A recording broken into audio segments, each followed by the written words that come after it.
Now, from the station you count on, this is KARK 4 News at 10 in high definition. Good evening and thank you for joining us tonight. I'm Bob Clausen. I'm Jessica Dean. Tonight only on KARK 4, a girl with no country saying goodbye to her friends and loved ones. Your attention, one port sign. I love you.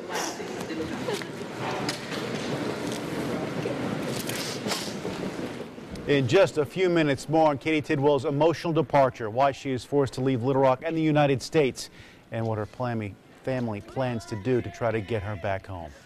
But first, new tonight at 10 o'clock, questions tonight about a traveling nonprofit organization raising money for sick children.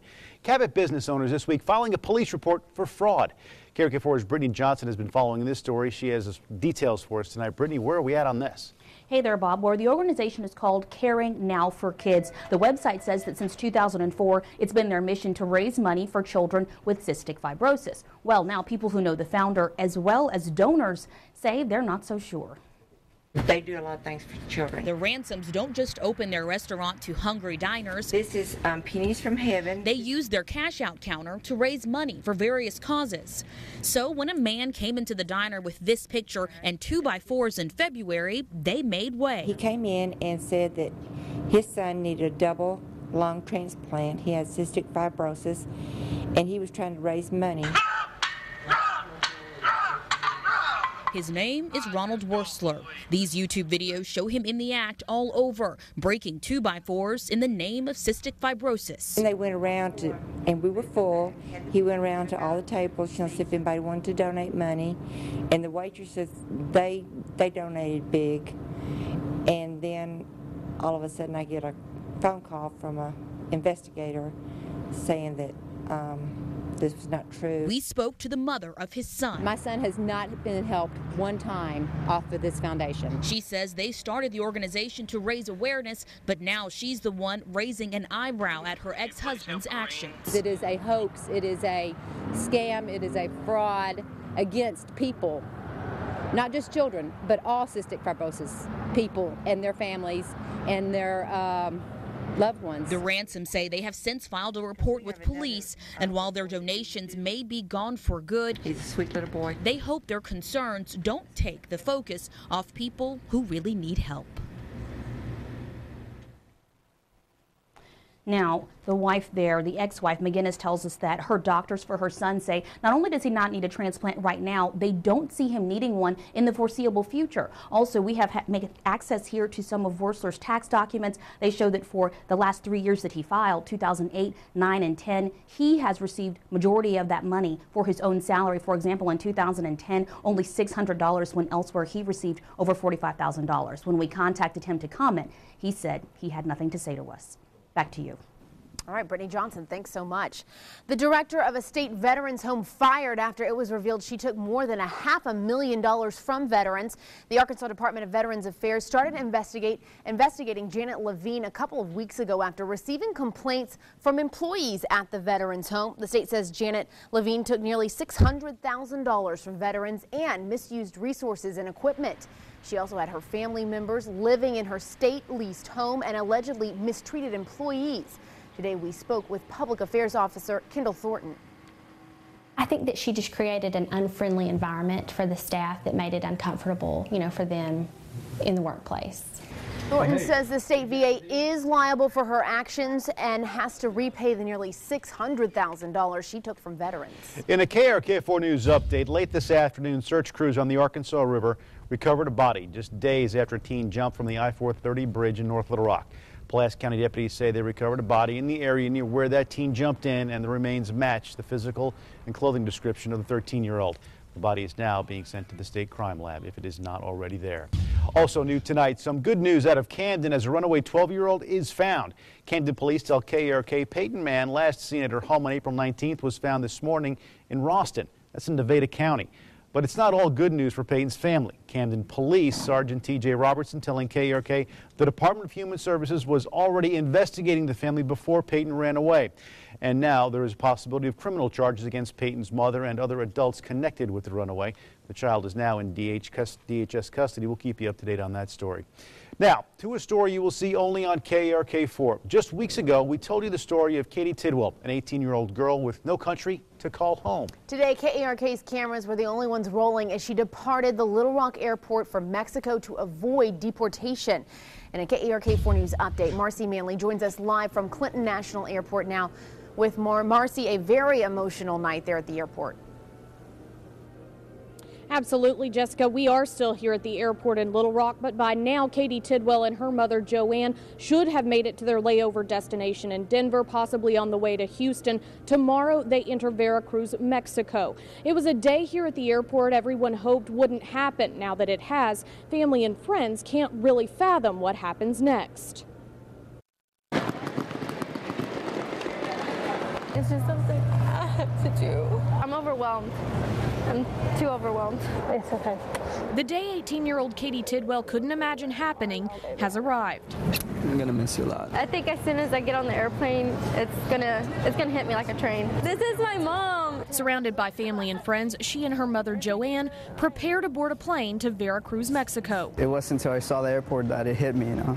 They're going away. Group hug. Unsure of when they'll return, if ever. It's bittersweet because what if I don't get to come back? It's see you soon. It's not goodbye. I cannot think of it as that. Katie's biological mother floated her across the Rio Grande at 6 months old. And because Katie was never recognized as a Mexican citizen, she can't become an American. It's not your choice. It wasn't your choice to come in the first place. It wasn't your choice to do something wrong. Nevertheless, you have to face the consequences. The Tidwell family adopted her at the age of 7. They fought to win her citizenship for 11 years without success. Come on, smile. There's a reason that this is happening. And you know, even though it's bad, maybe it's something that I have to go through for something good to happen. Oh, thank you so much. Having turned 18 in November, Katie considered an illegal alien on May 5th. Instead of risking deportation, she's departing for Mexico to establish citizenship in a place she was born but can't recall. She's going somewhere she's never been, to see people that she's never seen, to live a life that she doesn't know how to live. It just feels like there's going to be a big something missing in your life. While many of us have bid goodbye at these very barricades, most of us have an arrival time already planned when loved ones will return, never forced to think it might be our final farewell. I know it's not the end if it's bad. I know there's going to be something more. It's going to be like another chapter in my life that I'm adding to. And now, because Katie doesn't have a date already set with the Mexican consulate, it could take a year to simply get that meeting. That's aside from filing the paperwork with Mexican officials to have them accept Katie's adoption as Joanne Tidwell's daughter. That's what attorneys tell us. So Katie Tidwell could remain indefinitely a girl with no country to call home.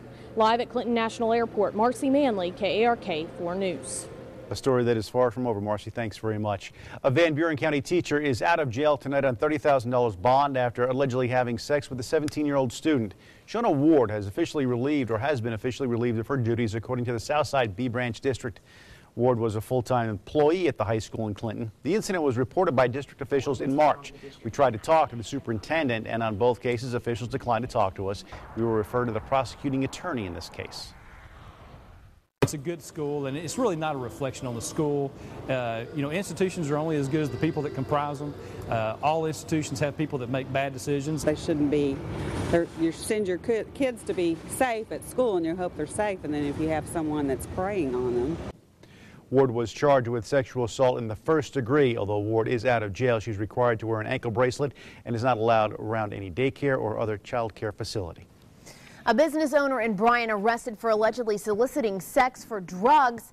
And it is not the first time he's been arrested for a crime involving sex. 68-year-old Wayne Price allegedly used his cell phone repair shop to solicit sex in exchange for Xanax. One of his victims, reportedly only 17 years old. Price was arrested last September for indecent exposure. Women had complained about going in to his business to either get a cell phone fixed, to purchase a cell phone, whatever, and he would offer sexual favors in order to get a good deal on a phone. Price remains in custody tonight with a $10,000 bond. Morrilton police say they've arrested a youth pastor after allegations that he sexually assaulted a teen inside his church office. Investigators say they took 29-year-old Adrian Kruger into custody for probable cause of sexual assault.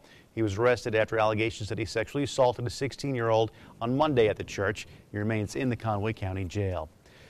Tragic news coming out of Crawford County. A toddler there is dead after her father accidentally runs her over with the car. It happened around 4 o'clock yesterday afternoon in Van Buren. According to police, the man was backing out of a parking space in South 4th Street, not realizing his 3-year-old daughter was standing behind the vehicle. No foul play is suspected. Tonight we learned the Whirlpool plant in Fort Smith will permanently shut down June 29th. That plant was expected to close sometime in mid-2012, and as a result, 917 employees are no longer needed. You may remember Whirlpool announced that decision back in 2011, but the actual date of closure wasn't known until today. And another round of contract negotiations in the Little Rock School District, but this time with state and federal mediators. The Little Rock Education Association says employees have been working all year without a contract. They're asking for a raise, but it's more than the district is willing to agree to. Teachers picketed in front of the district's offices last night during a school board meeting. It is now official. Philander Smith College has a new president. The Board of Trustees announced Friday that Dr. Johnny Moore has been chosen as the 13th president of the college. Dr. Moore is a graduate of Philander Smith. He comes to the university from Indian River State College in Florida, where he served as vice president of student affairs. Dr. Moore takes over for current president Dr. Walter Kimbrough July 1. Now from KARK4, your weather authority, Chief Meteorologist Keith Monahan. It was a very warm, very humid day for most of Arkansas.